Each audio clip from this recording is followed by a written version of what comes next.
역대하 1장. 다윗의 아들 솔로몬은 왕위를 튼튼히 굳혔다. 하나님께서 그와 함께 계시며 그에게 큰 도움을 베풀어 주셨다.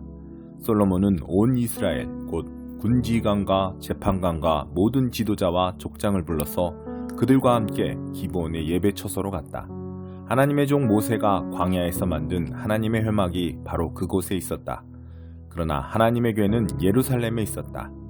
전에 다윗이 궤를 둘 특별한 곳을 마련하여 장막을 치고 기럇 여아림에서 그 궤를 예루살렘으로 옮겨두었기 때문이다.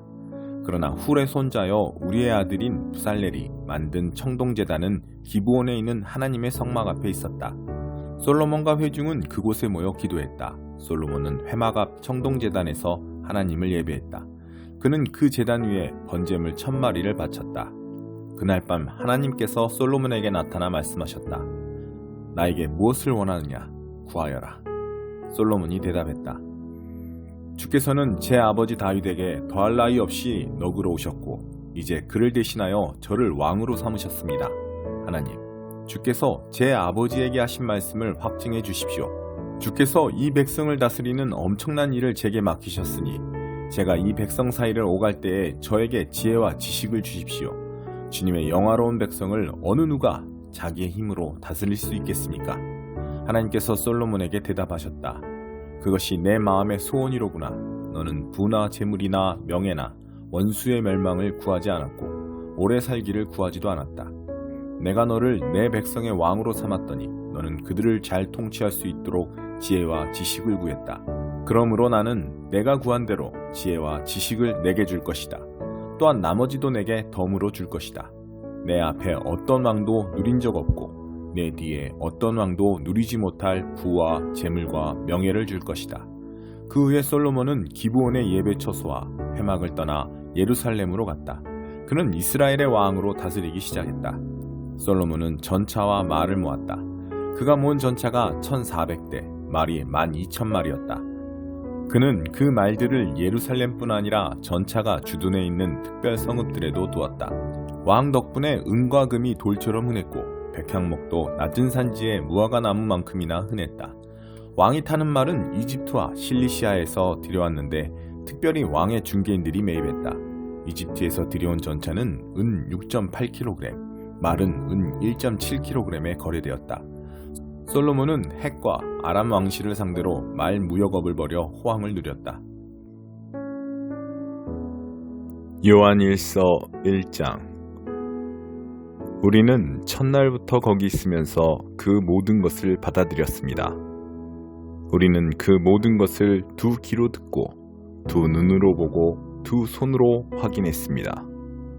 생명의 말씀이 우리 눈앞에 나타나셨습니다. 우리는 그것을 똑똑히 보았습니다. 이제 우리가 목격한 것을 여러분에게 과정 없이 있는 그대로 말씀드리겠습니다. 너무나 놀랍게도 하나님 자신의 무한하신 생명이 우리 앞에 모습을 드러내셨습니다. 우리가 그것을 보고 듣고서 이제 여러분에게 전하는 것은 우리와 더불어 여러분도 아버지와 그분의 아들이신 예수 그리스도와의 사귐을 경험하게 하려는 것입니다. 우리가 이 편지를 쓰는 목적은 여러분도 이 사귐을 누리게 하려는 것입니다. 그러면 여러분의 기쁨으로 인해 우리의 기쁨이 2배가 될 테니까요. 빛 가운데로 걸어가십시오. 우리가 그리스도에게서 듣고 여러분에게 전하는 메시지의 핵심은 이것입니다. 하나님은 빛, 순전한 빛이십니다. 그분 안에는 어둠의 흔적조차 없습니다. 우리가 하나님과 함께하는 삶을 경험한다고 주장하면서 어둠 속에서 넘어지기를 반복한다면 우리는 뻔뻔스러운 거짓말을 하는 것이 분명하며 자신의 말대로 살지 않는 것입니다. 그러나 하나님은 빛이시니 우리가 그 빛 가운데로 걸어가면 우리는 서로 함께하는 삶을 경험하게 되고 하나님의 아들이신 예수께서 흘리신 희생의 피가 우리의 모든 죄를 깨끗하게 해줄 것입니다. 우리가 죄 없다고 주장하면 우리는 스스로를 속이는 것입니다. 그 같은 주장은 터무니없이 잘못된 생각입니다. 그러나 우리가 우리 죄를 인정하고 남김없이 고백하면 그분은 진실하신 분이시니 우리를 저버리지 않으실 것입니다. 그분께서 우리 죄를 용서해 주시고 우리의 모든 잘못을 깨끗게 해 주실 것입니다. 우리가 죄 지은 적이 한 번도 없다고 주장하면 우리는 하나님을 철저하게 부인하고 그분을 거짓말쟁이로 만드는 것입니다. 그 같은 주장은 우리가 하나님을 알지 못한다는 것을 드러낼 뿐입니다. 7장 이스라엘의 부패. 나 슬픔에 휩싸였다. 절망의 늪에 빠졌다. 지금 내 모습은 마치 수프나 샌드위치나 샐러드를 만들기 위해 밭에 양배추와 당근과 옥수수를 찾으러 나갔다가 아무것도 얻지 못하고 빈손으로 돌아온 사람 같다. 반듯한 사람 하나도 찾아볼 수 없다. 바르게 사는 사람 씨가 말랐다. 거리에는 모두 서로 잡아먹고 잡아먹히는 짐승들 뿐이다. 모두 악행의 전문가들이다. 지도자들은 타락해 뇌물을 요구한다. 힘있고 돈 있는 자들은 어떻게든 원하는 것을 차지하고야 만다. 가장 좋다는 것이 엉겅퀴다. 가장 낫다는 것이 잡초들이다. 그러나 더 이상은 아니다. 이제 시험 기간이 왔다. 망신을 당하고 꽁무니를 빼는 저 꼴을 보아라. 이웃을 믿지 마라. 친구라도 비밀을 털어놓지 마라. 말 조심하여라. 아내에게도 마찬가지다. 이웃과 가족이 해체되고 있다. 가까운 자, 아들과 딸과 친척일수록 더 사이가 나쁘다. 가족이 원수다. 그러나 나는 희망을 버리지 않을 것이다. 나는 하나님께서 행하신 일을 기다릴 것이다. 모든 것을 바로잡으시고 내게 귀 기울여 주실 것을 기대하며 살 것이다. 원수들아, 내 앞에서 뻐기지 마라. 내 비록 넘어졌지만 아주 끝난 것은 아니다. 지금은 어두운 곳에 처했으나 하나님께서 내 빛이시다. 나는 하나님의 진노와 벌을 받아들일 수 있다. 받아 마땅하기 때문이다. 죄를 지었기 때문이다. 그러나 이 벌은 영원하지 않다. 그분은 내 편이시며 마침내 여기서 나를 꺼내주실 것이다. 환히 불을 밝혀주시고 내게 당신의 길을 보여주실 것이다. 그날에 나는 전체 그림을 보면서 그분이 옳다는 것을 깨닫게 되리라. 내 원수도 그것을 깨달아 망신과 수치를 당하게 될 것이다.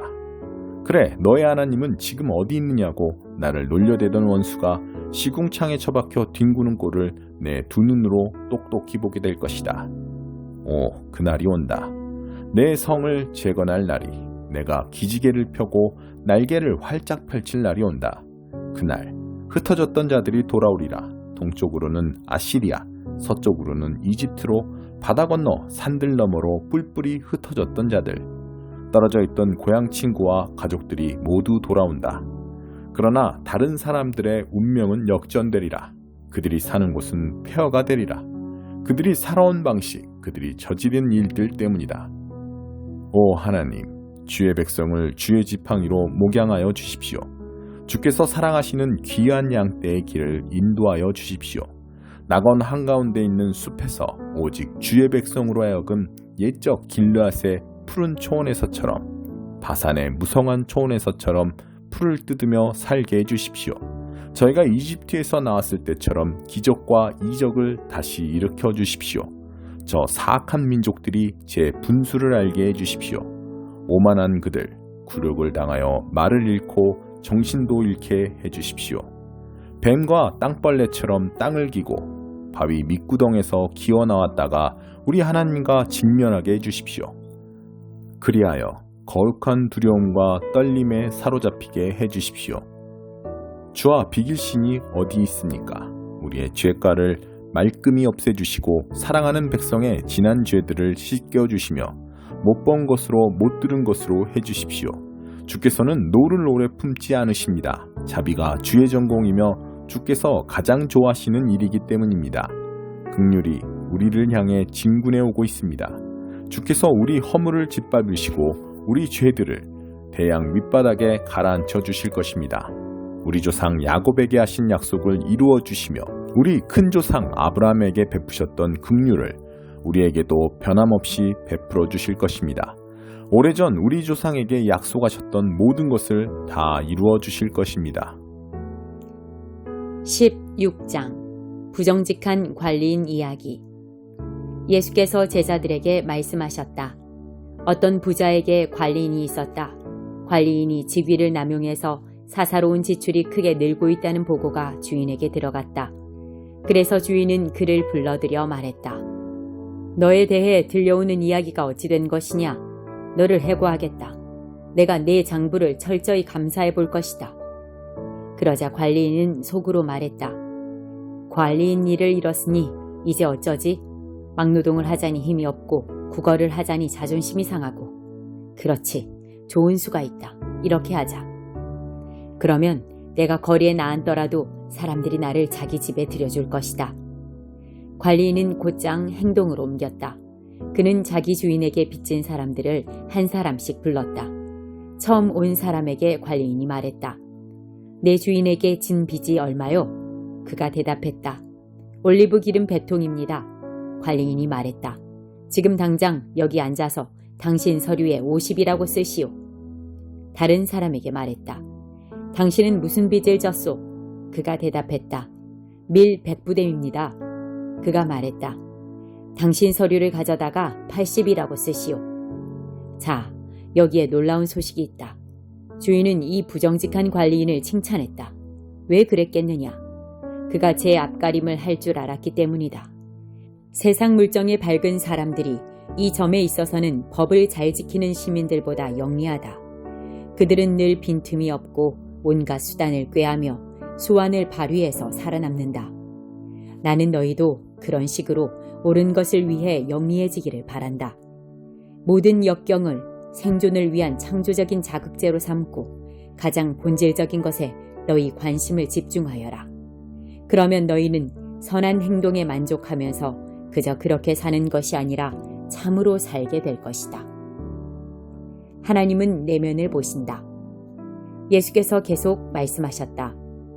너희가 작은 일에 정직하면 큰 일에도 정직할 것이다. 너희가 작은 일을 속이면 큰 일도 속일 것이다. 너희가 작은 일에 정직하지 못하면 누가 너희에게 가게를 맡기겠느냐? 2명의 사장을 위해 일하는 직원은 없다. 하나는 미워하고 하나는 사랑하거나 하나는 떠받들고 하나는 얕보게 된다.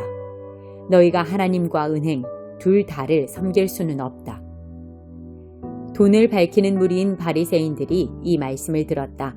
그들은 눈을 부라리며 그분을 현실을 모르는 대책 없는 사람으로 치부해버렸다. 그러자 예수께서 그들에게 말씀하셨다. 너희는 다른 사람들 앞에 자신을 그럴듯하게 보이는 데는 달인이다. 그러나 하나님은 겉모습이 아니라 내면을 보신다. 이 사회가 보고 대단하다고 이르는 것을 하나님은 꿰뚫어 보시고 터무니없다 하신다. 하나님의 율법과 예언자는 요한에서 절정을 이루었다. 이제 하나님 나라의 기쁜 소식이 전파된다. 이것은 모든 사람의 마음을 끄는 초대다. 하나님의 율법이 한 글자라도 달아 없어지기 전에 먼저 하늘이 풀어지고 땅이 녹아내릴 것이다. 이혼법 규정을 구실 삼아 정욕을 덮으려는 것은 간음이다.